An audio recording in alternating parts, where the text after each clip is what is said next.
Hi guys, जय अम्बे, जय Mahakaleshwar. Welcome to my channel. आशा करती हूँ आप सब अच्छे होंगे। देखिए मेरे पास बहुत सारे पाँव रह गए, ज़्यादा लेके आ गए थे, तो इतने सारे पाँव अभी घर पे यूज़ नहीं होंगे। तो इसका मैं कुछ कर रही हूँ, चेक करिए। जो आपको कम यूज़ हो जाएगा, कौन सी भी चीज़ें बनाते होंगे ना, तो आराम से यूज़ हो जाएगा। अब इसको हम छोटे छोटे पीस में तोड़ेंगे पहले। देखिएगा, इस पाव का सारा मैंने इस तरह हाथ से पहले थोड़ा थोड़ा चूरा कर लिया है। अब इसे मिक्सी में ले लेंगे।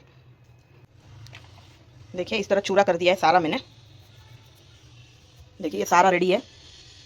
इसको धीमी आंच में सेकेंगे। देखिए गाइस, आंच कितनी स्लो रखी है। देखिए मैंने मीडियम आंच पर सेक रही हूँ। अभी देखिए मैं हिला रही हूँ तो थोड़ा सा तकलीफ हो रहा है, क्योंकि ये उसमें अभी नमी है। इसकी नमी खत्म होने तक सेकना है इसे। गाइस देखिए कलर चेंज हो गया है। अब गैस बंद कर देंगे। गाइस अभी तक ये गर्म है।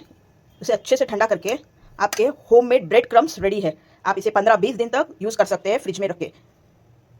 कैसा लगा आपको ये बताइएगा, ज़रूर कमेंट कीजिएगा। Thank you. जय जिनेंद्र।